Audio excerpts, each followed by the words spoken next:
على من أحسن الظن بأمنا عائشة رضي الله عنها، وعاتب الله من أساء الظن وتداول الحديث حتى من المؤمنين. شنو قال سيدنا عمر لما سأله رسول الله صلى الله عليه وسلم؟ شنو قال له؟ قال له رضي الله عنه: من اللي اختارها لك؟ من اختارها لك؟ قال الله. قال: هل تعتقد أن الله يخشك؟ الله أكبر. والآن بعد هذه السنوات يأتي هذا الزنديق الفاجر المجرم ياسر الحبيب، مو ليعيد حديث الإفك كما فعل زعيم المنافقين، بل ليشكك ببراءة الله سبحانه وتعالى من 7 سماوات كما ورد نصا في القرآن الكريم.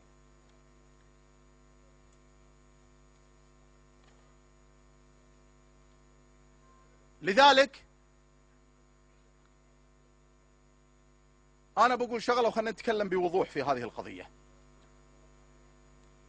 نعم ننتصر للمال العام، نعم ننتصر للدستور، نعم نحاسب ونراقب ونتابع ونعاقب في هذه القضايا، ولكن لا شك أن في عرض رسول الله صلى الله عليه وسلم ما نملك إلا أن يكون هذا العرض والانتصار له فوق هذه الأمور كلها. وحنا بنروح بالطريق الصح. أنا أولا، أنا كشخص، وأعوذ بالله من كلمة أنا، لا أثق بالحكومة ولا أثق برئيس الحكومة. وفي هذه القضية بالذات أول شيء هذه حكومة مخادعة. قولوا شلون مخادعة؟ قبل لا نتكلم وقبل لا يعرض الأمر على مجلس الوزراء لإعداد مذكرة لجلب ياسر الحبيب من لندن، قالوا بأن الانتربول رفض. شو المقصة هذه؟ على منو تقصون وتضحكون؟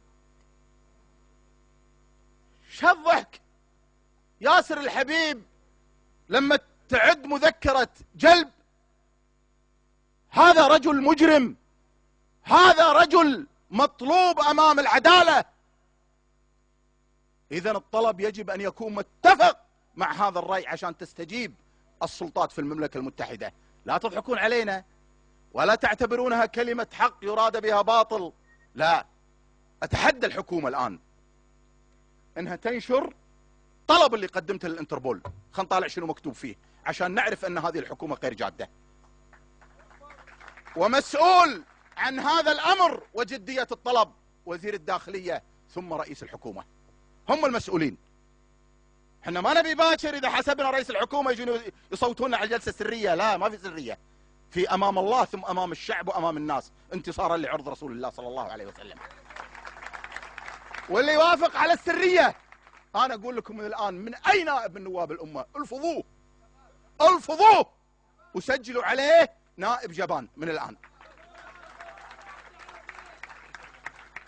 حاضر حاضر حاضر. لذلك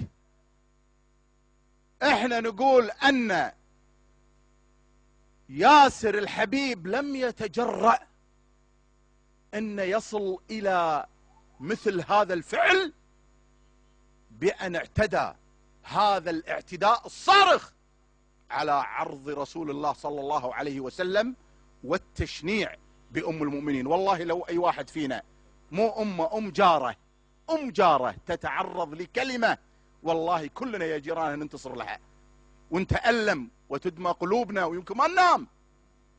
فما بالك أمام هذا الفعل المخيف؟ احنا نقول مع كل هذا احنا أمام حكومة مسؤولة. نعم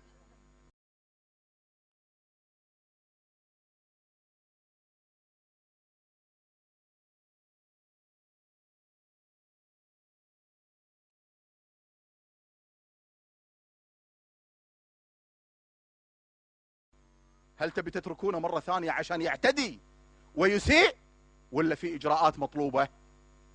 في إجراءات مطلوبة علينا أن نحرص عليها. أولا استمرار هذا الزنديق لهذه السنوات، خلي يجيه الدعم من العالم كله، ما لنا شغل، لكن بشرط ألا يكون هناك دعم من الكويت. فلس لو تطلع لهذا الزنديق من الكويت يجب أن يكون هناك محاسبة، ويجب أن يكون هناك تحقيق شامل، ويجب أن نعد من الآن إحنا نواب الأمة طلب بعملية جلب الزنديق المجرم ياسر الحبيب، ونوقع عليها إحنا نواب الأمة، والحكومة يجب عليها من خلال وزير الداخلية والمسؤول عن هذا الأمر بعد ذلك رئيس الوزراء أن يرسلوا هذه الوثيقة كما هي. أما محاولة تغيير الحروف حتى تتذرع المملكة المتحدة والسلطات هناك إنه والله ما نقدر نجيبها لهذه الأسباب، لا، أسبابنا واضحة. إحنا أمام مجرم هارب من العدالة، 10 سنوات حكم الاستئناف عليه، 10 سنوات، وبالتالي يتم تطبيق العقوبة عليه ومحاسبته على كل ما تفوه به على أم المؤمنين، أمنا جميعا. لذلك إحنا لن نتوانى في هذا الموضوع، ونؤكد على وحدتنا الوطنية، ونؤكد على أن أبناء الشعب الكويتي وحدة واحدة، ونقول بأن سكوتكم على مثل هذا الأمر وجلب هذا الزنديق إلى الكويت لمحاكمته ومحاسبته هذا تخاذل منكم يا